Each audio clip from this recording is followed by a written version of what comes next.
All right, so this week we'll take a look at vectors. Again, as I said, we'll do vectors Tuesday, Wednesday, Thursday, Friday, and no test on vectors. You'll just see this on the final. Okay, so a vector is something you use a lot in physics, and a vector represents two things at the same time. Okay, it represents a magnitude and a direction. So for example, well actually, does anybody know something you use a vector for? Like, give me an example of something you would model with a vector.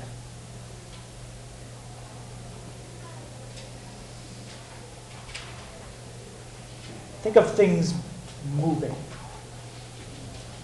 What's something that moves in a certain direction? A car. Okay? Car can travel at 50 miles an hour. But if you want to accurately describe the motion of the car, you have to tell me the direction too. Is it going 50 miles an hour north? Is it south? What's the direction? So the speed of the car is the magnitude, and the direction could be north, south, east, west, or anything in between. Anything that basically travels. Okay, if you think of like an airplane. Okay, so here's a map of currently all different flights in Massachusetts, and each one of these planes, if I click it, it has a magnitude and it has a direction. I don't know if I can see the magnitude and direction. Well, I can see its magnitude. Its speed is 563 miles an hour, and it has a route, so maybe that means something in terms of the direction it's going. But hit decode.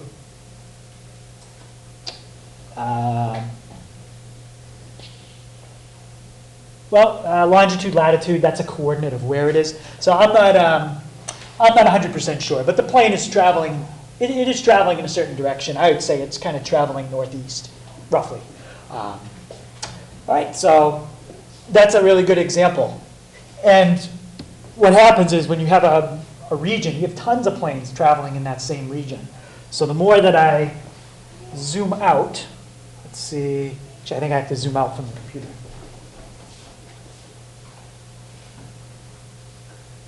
You start to see tons of planes. So think of each one of these planes as a vector, not only in 2D, but in 3D, because it has a direction, it has a magnitude, and then you could have planes at different altitudes. Some might be landing, some might be high up in the cloud, whatever. So in each airport, that's what the green dots are, there's a flight traffic control, and they're coordinating all the approaches and departures to the airport. And a computer can keep track of all these planes as vectors. How fast are they going? What's their altitude? What's their direction? And try to coordinate it, keep everything moving smoothly. All right, so that's a really good example for vectors. Another example you see in physics is force. Okay, if you push on an object, has anybody done that? Okay, if you push on an object, you have a certain strength. Okay, that's the magnitude, and then you have a direction you're pushing. Okay, you could be pushing down on something. You could be pushing to the right. Okay, or to the left. Okay, those are all different examples of vectors. A lot of times in physics, when they give you a word problem with force, you want to draw a diagram. Okay, that is one of the times it's helpful to make a sketch. Okay, and if you haven't had physics, that's fine. You don't need to know any physics to do what we're going to do this week. Okay, I'll show you everything you need to know.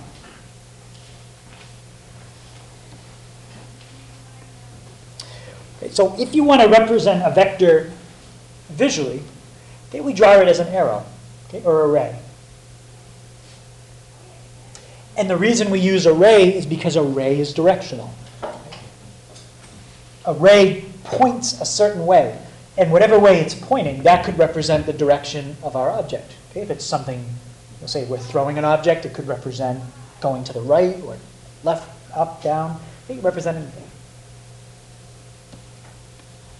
So in order to represent the direction, you just change the way the arrow points. To change the magnitude, you can draw the arrow longer or shorter. So if I drew the vector I have right here, versus that vector, let's say these represented speeds of cars or velocities of cars. They're both having this, they have the same direction, but the one on the bottom is traveling faster than the one on the top, okay? Because the arrow is longer. That's where drawing vectors can start to be kind of time consuming, because if you have arrows that are really, really long, then you start to have to get graph paper that's big enough, and okay, it starts to get kind of messy. Any questions on how you can use an array to represent a vector? Okay, so the length is the magnitude, and then the way it points, that's your direction. Now on the picture I just showed you of the airplanes, it really just shows the airplanes. It doesn't draw them as arrows, but you could think of them as arrows, where the faster planes would have longer arrows. The slower planes would have shorter arrows, and then all the different directions they're traveling. What's hard to visualize here is a plane could be like gaining altitude. So the arrow could be coming up off the board because it's getting higher. Okay? Or if it's descending, it would be heading down. So it's a three-dimensional direction, not 2D.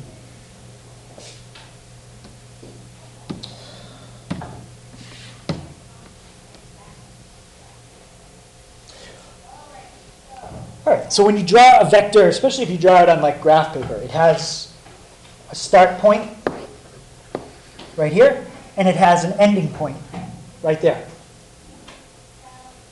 Okay.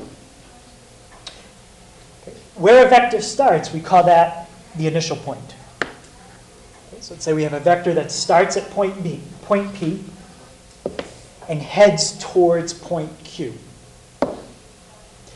Q is called the terminal point. So where a vector starts is your initial point, and where it stops is your terminal point. If you want to label this vector, you can do it the same way you do in geometry. You can write ray PQ, okay, which is very different than if you write this.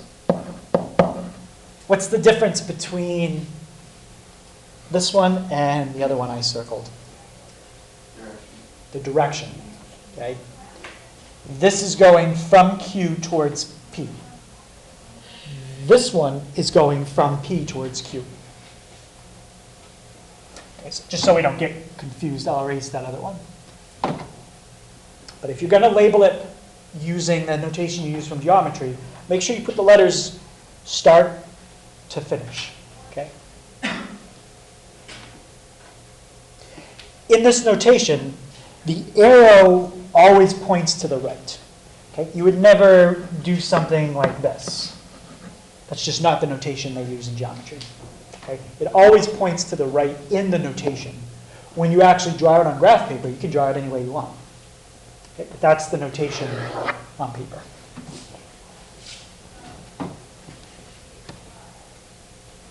Okay, but a lot of times that can get a little time consuming, and if you had to do it on a computer, it's not impossible, but it can be kind of hard to draw two letters and put an arrow above them, especially in like a basic program like Microsoft Word.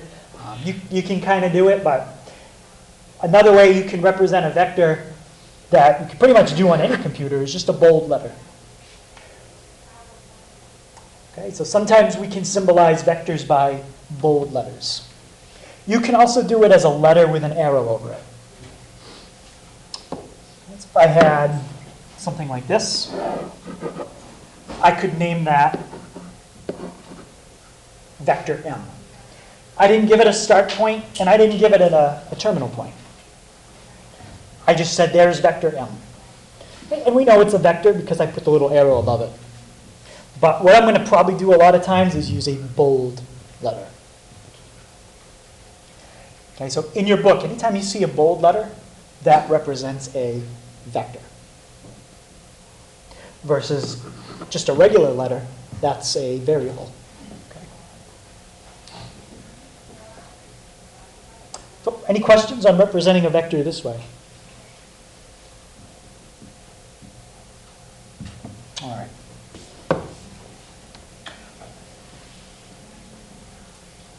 All right, so first thing we're going to look at what we can do with vectors is add two vectors together.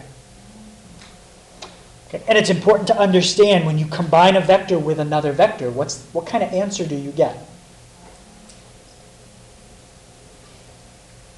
Well, when you combine two vectors, the answer is a new vector. So in other words, when you add two vectors up, your answer is something that has a new direction and a new magnitude. Okay, and think of it, think of it this way. If you had an object right here, and you were pushing to the right, okay, and then somebody else was pushing up, that's two different vectors. If you combine both of those together, say you and your friend, okay, and you both do that at the same time, what direction would this object travel? If you're pushing to the right and somebody else was pushing up. Jake? Move up to the right. Yeah, this object would move up and to the right. Okay? If you were pushing right and somebody else was pushing up, it would travel this way. So the direction that it travels, it's a new direction, combining both of the previous directions. Okay? And it's a new force, too. If you were pushing right and somebody else was pushing up, you're not really working against each other. Okay? You're not really both kind of pushing together, but you're not fighting each other. If you were pushing right and somebody else was pushing left, then it would be a matter of who's pushing harder, what direction it's going to move, okay? Because you're fighting each other. Okay? But anytime you combine forces or vectors, you get a new force or a new velocity in a new direction. All right, so let's look at how we can add two vectors. Okay, I'm going to call them V and W. Okay, how do you know V and W are vectors here and not variables? They're bold. I also could have put an arrow above them. So the first way I'm going to show you how to do it is visually. Okay, like if you have your vectors drawn on paper, how do you add them? Well, we've got to line them up a certain way. Okay, and we're going to line them up so that the ending point of the first vector is right on top of the starting point of the second vector. And that'll make more sense once I do it.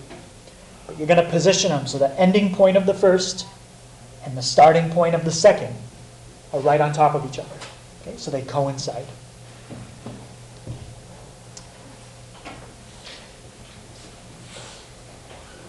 So let me show you how that step would work.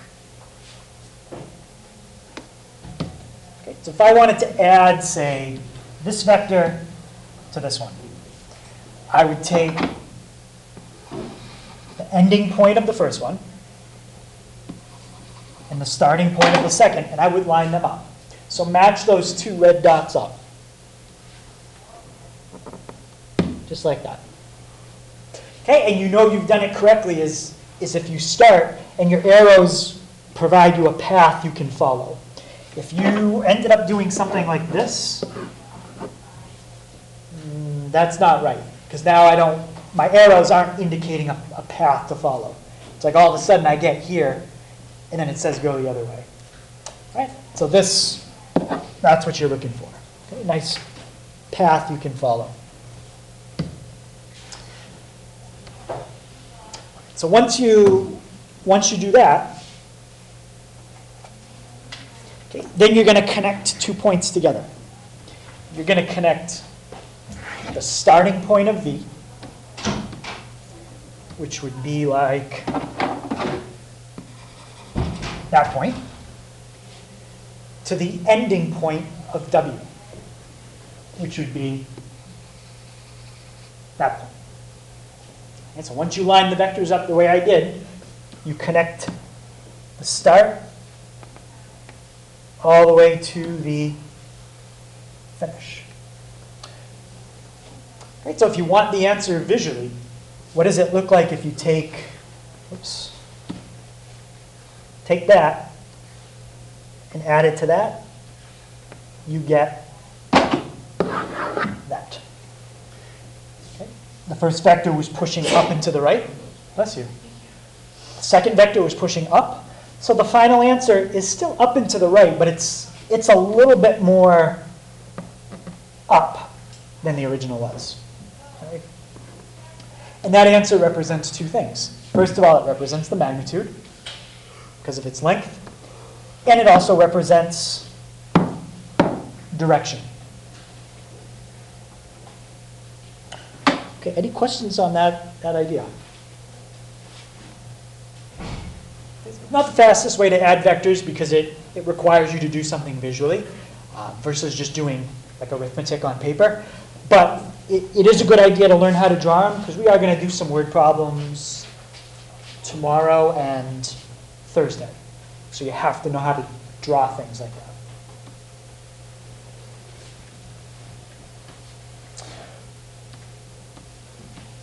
All right, so let's try the same thing here. Let's add these two up.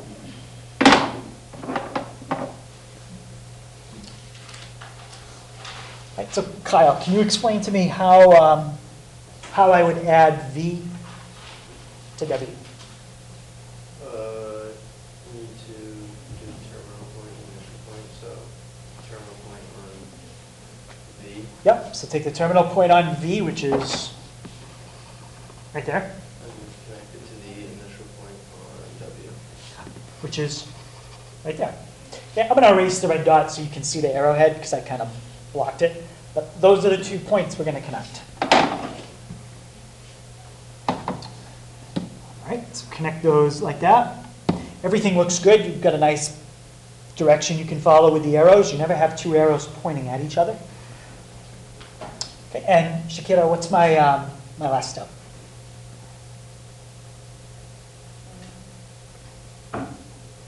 So once we line them up, how do you find the new vector?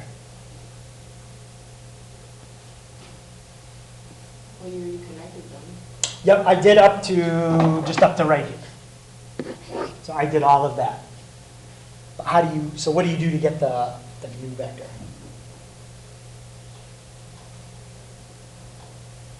Because I didn't make the final connection yet. I didn't connect almost like the hypotenuse there. It's not really a hypotenuse. But sure, can you help her out? Go to the initial point on V. Go to the initial point of V, okay? To the ending point of W. To the ending point of W. Okay, you're going to connect just like that. Okay, make sure you use an arrow pointing just like that. Okay, so that is V plus W. So you can write it with an arrow on top, or you can just do it bold, just to show the answer. Yeah, I'm not going to spend forever trying to make bold letters, but you get the idea. Okay, so the answer is a picture. That's what I'm looking for. I think when I make it small, it's kind of hard to see. There is an arrowhead there, but you just can't see it. There it is.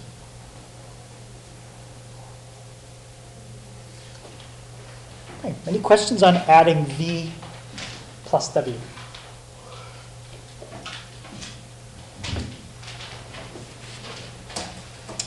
All right, let's try this one. Jared, what do you think is going to happen here when I add V to W?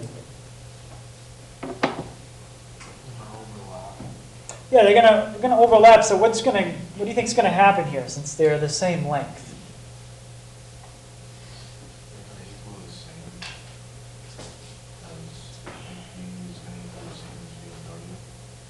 Okay, so these things, they are equal in one thing. What are they equal in? Because the vector represents 2 things.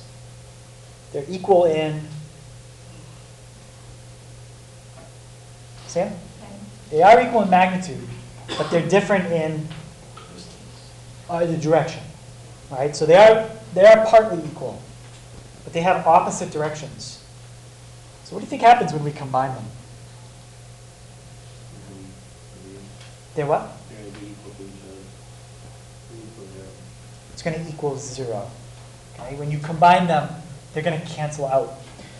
So you're going to take the ending point of V and put it on the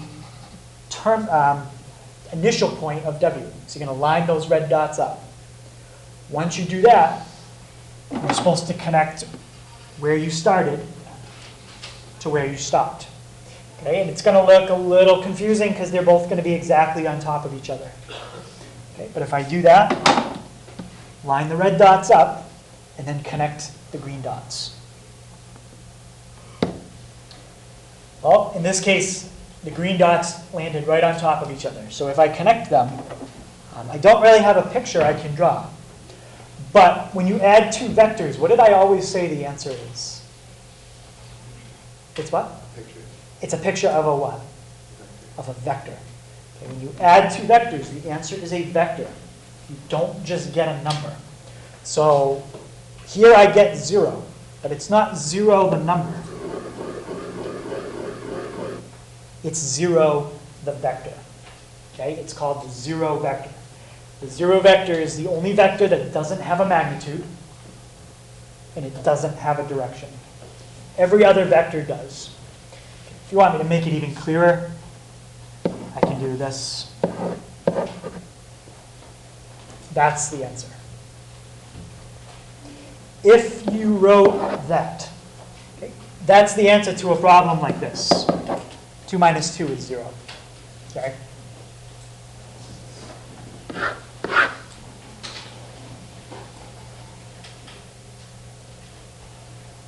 So big thing I'm just checking for here is that you understand it's a vector called the 0 vector. In fact, you could write that if you wanted. 0 vector. Or just write the symbol.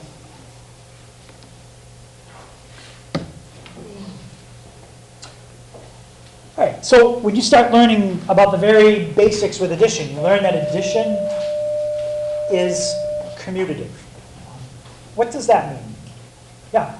You can like add it, like, back, you know what I mean? Yeah, any way you want. You can switch the order, right? You got 2 plus 7, 7 plus 2. It doesn't matter the order you add them in. Vectors are the same thing. Okay. What I'm about to show you next, it's really easiest if you just watch me doing it because I'm going to move things around, and you can't really do that in your notebook so easily. Okay, so the commutative property says that if you have two vectors, you can add them in either order, and you get the same answer. Let me do v plus w first and show you what I got. Okay, there's v, and I added w on the end of it. There's my answer. I'm just going to put that off to the side, and I'm going to label that as v plus w. Any questions on that?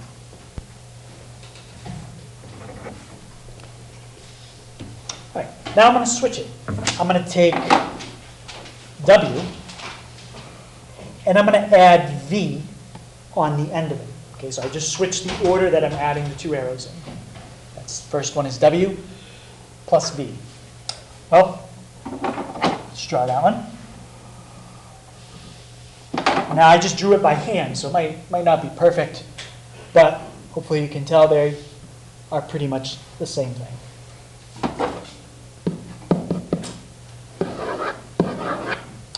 Right, so the point there is you can add vectors in either order. How about associative? What does that mean?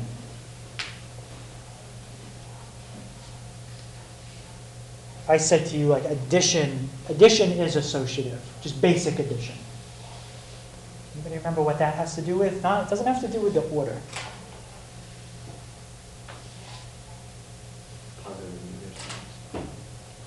No, not positive or negative signs. That's a good guess.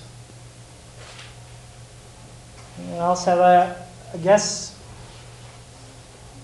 Well, when you think of associative, what word is kind of in there? Associate. And what do? You associate with, well, think of like real life. When you associate, do you do it alone? No, you do it with a group, right? You do it with groups of people. So associative has to do with how you group things. Okay? You could do the same exact rule with numbers. I'm doing it with vectors. Okay? It doesn't matter how you group the addition. You get the same thing. Right, so to do associative, I need 3 vectors. Okay. First way I'm going to do it is I'll add A and B together. I'll get the answer. And then I'll put C on the end. Just so I can remember which ones are which. I'm just going to group the letter with it because I'm going to start moving everything around.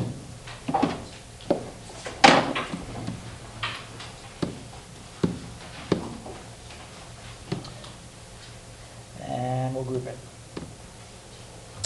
All right, so how about Dan, can you tell me on the left here, what does it say to do first? Okay, to add A and B. There's A, and there's B. How do I add them? What do I do?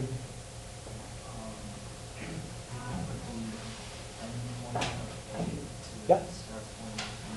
Perfect. So line them up just like that. And what's my answer from there?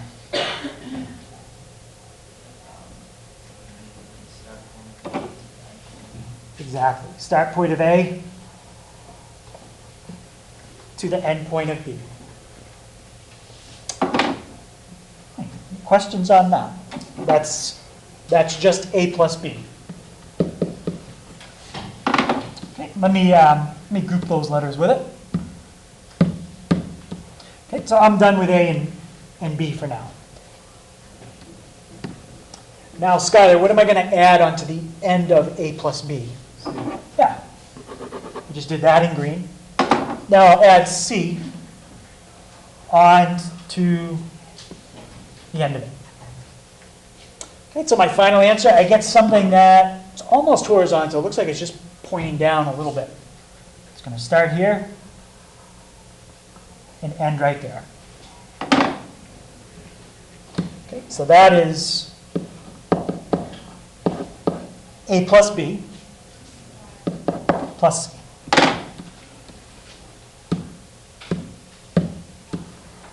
Okay, I am done with this A plus B. I don't really need that for anything else. Okay, any questions on how I got what's in blue? Now, let's try it the other way, except first I'm going to add B to C, and then I'll take A and add the answer onto the end of that.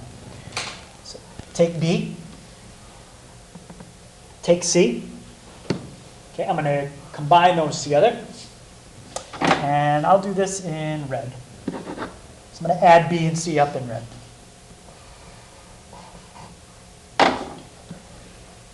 And I'm done with B and C for the rest of this problem. Questions on B plus C? Now we're going to add that onto the end of what letter? Add that onto the end of A.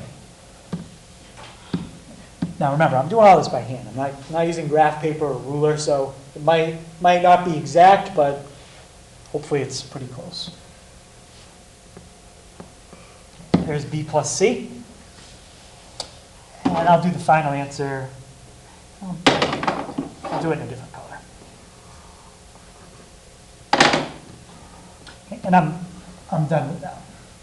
Okay, so that arrow in black represents A plus, B plus C. Okay, so let's see how close it is. Not too bad. The length looks about right, but my angle is just a little bit off. It's not bad. Okay. It would come out much better if you just use a ruler and you actually use graph paper. Okay. But vector addition is associative. That's all I wanted you to see. Okay, so as long as if you got this written down and this, that's all you need.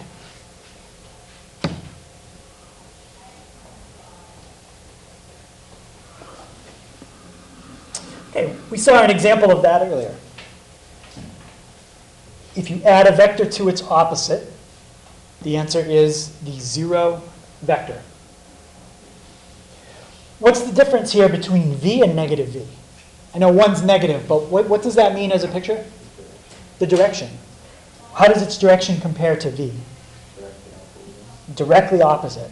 Okay, so whatever v is, negative v points exactly the opposite way.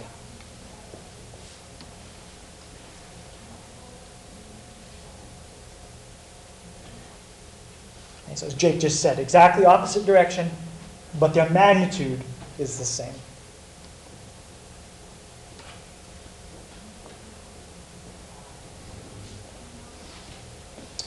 Now, let's say I gave you something like this.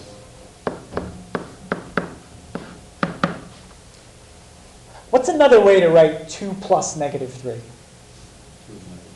All that that means is 2 minus 3. Okay? So when we subtract vectors, which is what we're going to do next, instead of thinking it as subtraction, we're going to add the opposite. Why? Because that's something we can do with exactly what I just taught you. Okay, so when we subtract two vectors, you're going to take the second vector and add the opposite. And how do you find the opposite of a vector?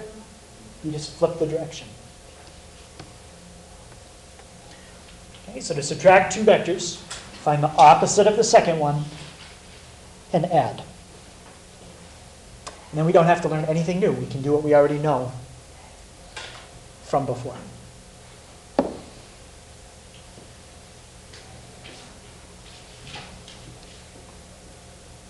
Does everybody have what's above to subtract two vectors? Okay.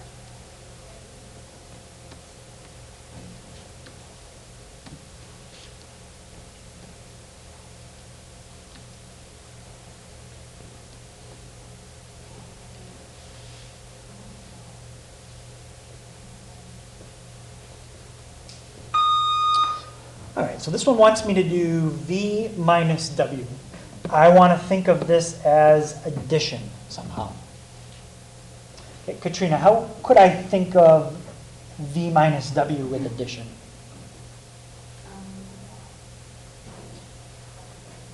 V plus negative Yeah, think of it as v plus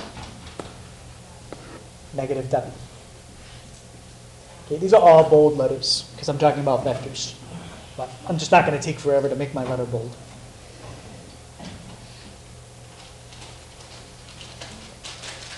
All right, so Claire, do I have a picture of vector v?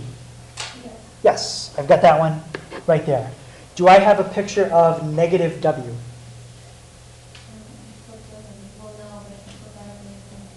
Right, I don't right now, but if I take w and flip it, then I do. So I want a picture of negative w. So the way I'm going to do it, on the smartboard I can get an exact answer just by flipping it horizontally and then flipping it vertically. So now I just created a vector that's exactly the same length, points the other way. All right, now take v and add on to the end of it negative w. That's how you subtract two vectors. That's v plus negative w. Okay, last step, just connect it.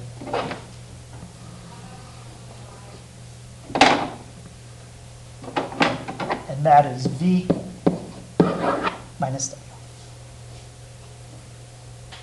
Okay, so any questions on subtraction? Just get that one extra step, you've got to find the opposite first.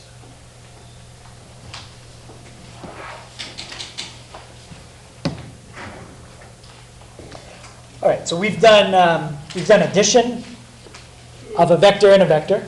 We've done subtraction between two vectors. The next thing we're going to do is we're going to multiply, but we are not going to multiply a vector times a vector. Okay, that gets a little tricky, and that's something we'll talk about on Thursday. What we are going to multiply is a number and a vector. Okay, and this is called a scalar product. Just by the name scalar. Does anybody have a guess what happens if you take a vector and multiply it by a number? Like, yeah, it's like comparing the vector v and comparing it to 2 times v. Well, the difference is 2v is twice as long as v, but they have the same direction.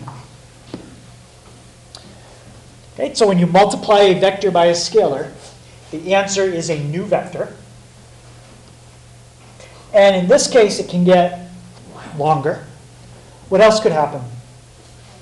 Yeah, if you're scaling it, it could get shorter. And there is a third thing that could happen. Well, it could stay the same, but that would be like not scaling it at all. So it can get longer, it could get shorter. How could you change the direction if you multiplied by what kind of number? Yes. So that's all that a scalar can do. It can shorten, it can lengthen, or it can reverse the direction if you put a negative in front.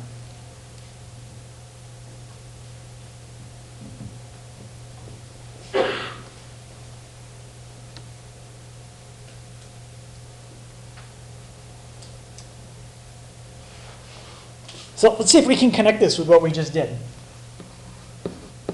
How could you think of 2v as addition? Yeah, it's v plus v. Now you certainly wouldn't want to do this for something like 600v, because it'd be kind of big to draw it. But if you want to think of 2v as v plus another v, basically it's this. There's v plus another v. So draw your arrow.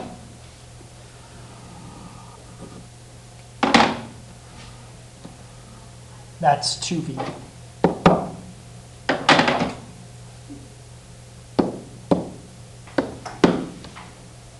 All right, so I just said, I'm just going to do it by hand this time. That's v plus another v. Add them up. 2v.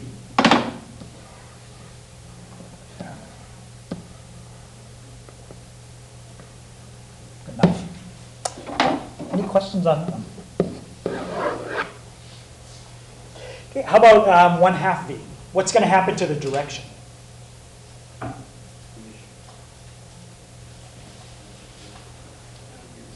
Same direction. Yep. What about the magnitude? How much? Yeah, it's going to be half as long. I don't really have a good way to do this on the board. I'm just going to estimate it. I'm going to say that's about halfway. So there's 1/2.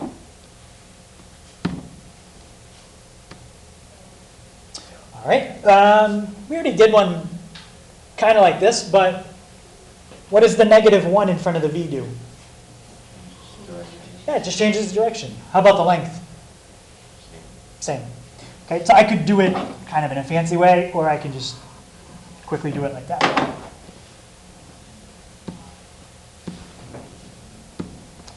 Same length, just opposite direction. How about -1/3 v? Two things happening there. What's the 1/3 going to do? Nope. Divides it into 3. The 1/3 is going to shorten it, like Jake just said, by 3 times, and the negative, that's going to change direction. So I've already got the direction changed on the one above it. Just make it 1/3 as long, so maybe about like that.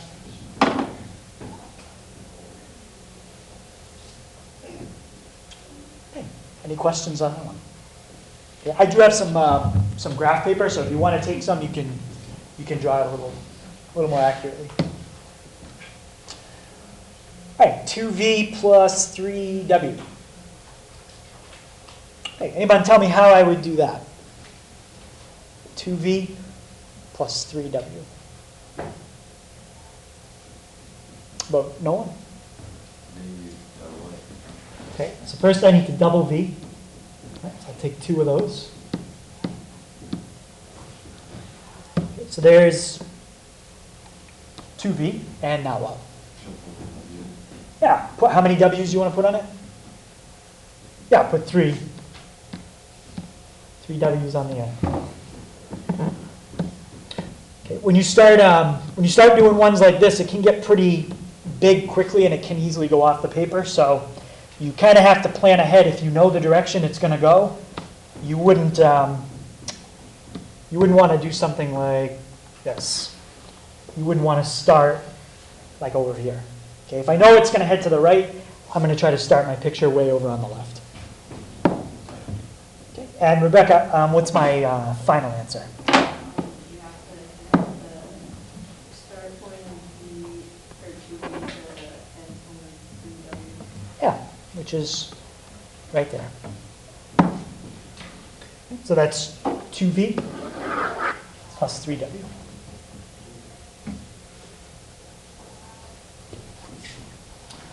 Any questions on that one? All right, so it's pretty straightforward. Okay, if you see this symbol, okay, it looks like these double absolute value bars. What that means is they just want to know the magnitude of the vector. In other words, how long is it? So if it was on graph paper and it went, straight along the grid, you could just count how many units long is it.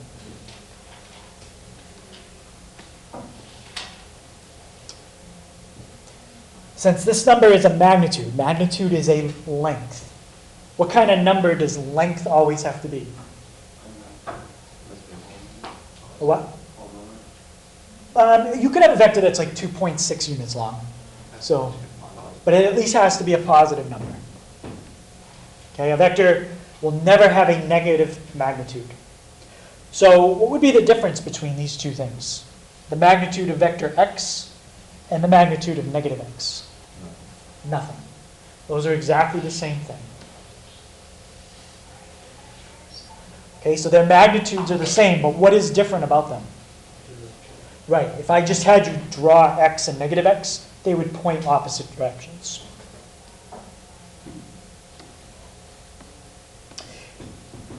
Now, earlier in the year, we studied trigonometry on a special circle. Okay, we did it on a circle that had a radius of 1. Does anybody remember the name of that circle? A unit circle. Well, a lot of times when you have something that's equal to 1, okay, it's called a unit whatever, unit circle. Or in this case, if you have a vector that comes out to exactly 1 unit long, that's called a unit vector. Okay, so today is the day with the most vocabulary words because it's a brand new unit. Okay, but a vector that is 1 unit long is called a unit vector. Any questions on that?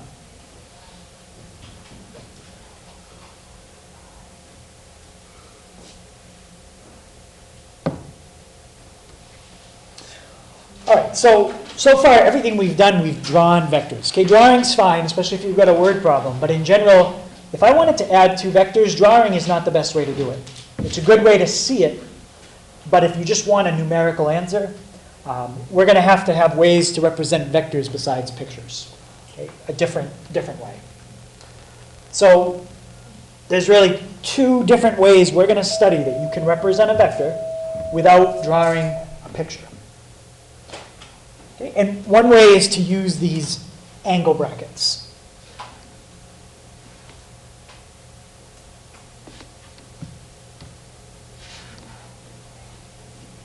Okay, and inside the angle brackets, what you do is the first number represents a horizontal component, and the second number represents a vertical component. Okay, and before I even explain more, let me just take a vector and draw it using this notation. Okay, so you can just see what it would look like. Let's take the vector 2, 5. Okay, it's a vector with a horizontal and vertical component. Horizontal 2, vertical 5. So what that would look like, actually, I don't even need an XY axis. I just need a grid. Start somewhere, doesn't matter where. Go 2 units horizontal, 5 units up. That's the vector 2, 5.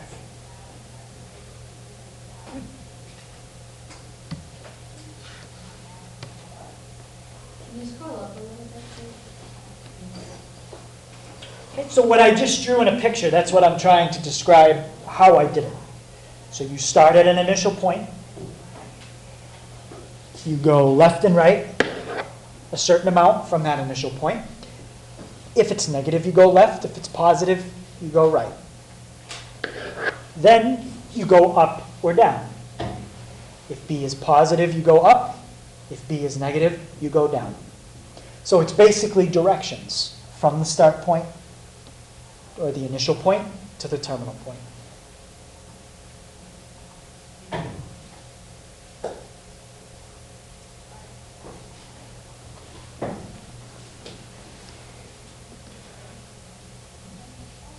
Now, what doesn't this notation tell me? It doesn't tell me something. Yeah? It doesn't tell me where to start.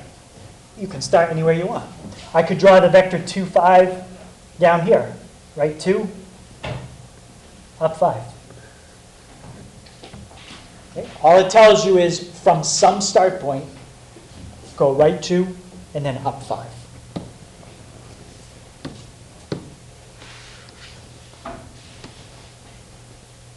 Okay, and I was going to show you another example, but I already did that. Now, what do you think a common place to start from is? From the origin.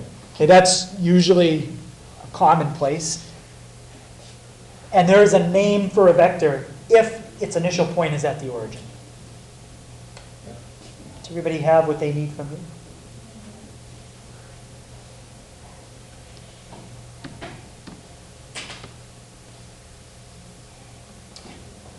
Okay, so if a vector does have its initial point at the origin,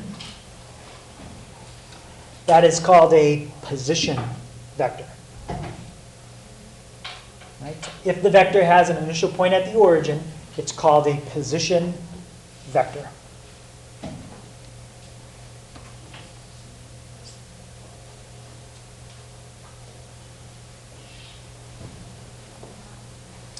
Right? So what I might have as a problem on the test is I'll give you a vector, okay, like the one I had, and I'll say draw it as a position vector.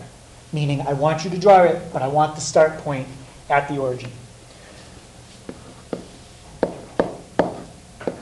Now, why do you have to use those kinds of brackets? What would it mean if I did parentheses? It's a coordinate. That's totally different. Okay, so do make sure you put those symbols. My second one. Just like that. All right, so here's the vector 2, 5 again.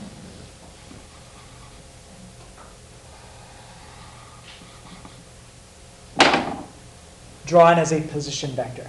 I can't really draw it as a position vector here because I don't even have axes. Okay. Here I do. All right, now let me move it. Okay, but everyone agrees first before I move it that this is the vector 2, 5? Okay, let me move it to here. Now I have a different initial and a different terminal. Okay, I want the coordinates of those 2 points in blue. So let me make it bigger so you can kind of see it. Can somebody give me the coordinate of my initial point? Let's see. 4, 3. Yep. And how about the coordinate of my terminal point? Yep. 6, 8. Now, if that's all I gave you, let's say I didn't even give you a picture. I gave you, this was the terminal point. That's the initial point. How could you get that answer as the vector? Subtract them. If you do 6 minus 4, that'll give you 2. 8 minus 3, that'll give you the 5. So the last kind of problem you might see from today is I'll give you an initial point and a terminal point, and I'll ask you to find the position vector. Okay? All you have to do is subtract them. But you do have to do it in a certain order. Terminal minus initial. If you switch it, what would happen is you would put negatives in front of these numbers, and you would get exactly the opposite of what you're looking for. Okay? So to find a position vector, if P1 is your initial and P2 is the terminal, okay, do x2 minus x1, comma, y2 minus y1. Okay, so we'll finish up with one of those, and then that'll be it.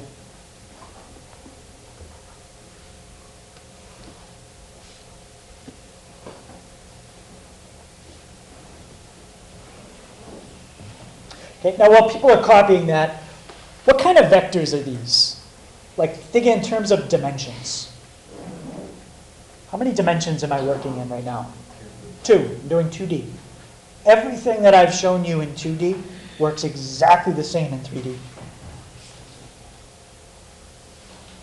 So on Friday, we'll see how you would do a position vector in 3D. Well, the only difference is 3D, you still have x2 minus x1. You still have y2 minus y1. Does anybody know the other letter you use in 3D? Z. You'd have a z2 minus z1. It's just this small little extension to everything we've done, and it turns it into 3D. Okay, so Friday will actually be a good review of everything we do all week, except in 3D.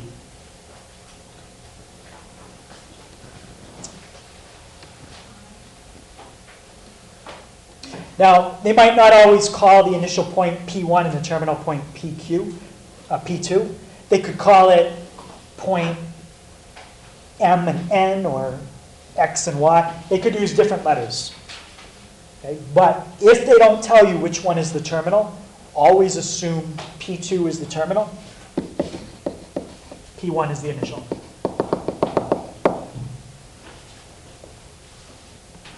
Okay, so Connor, what am I going to subtract to get my horizontal component? 4 minus negative 1. Yep, be careful with that. And my y, my vertical component? 6 minus 2.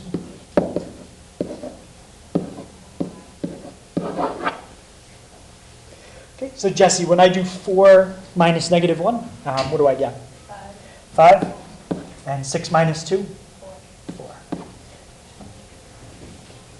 So this represents the vector 5, 4.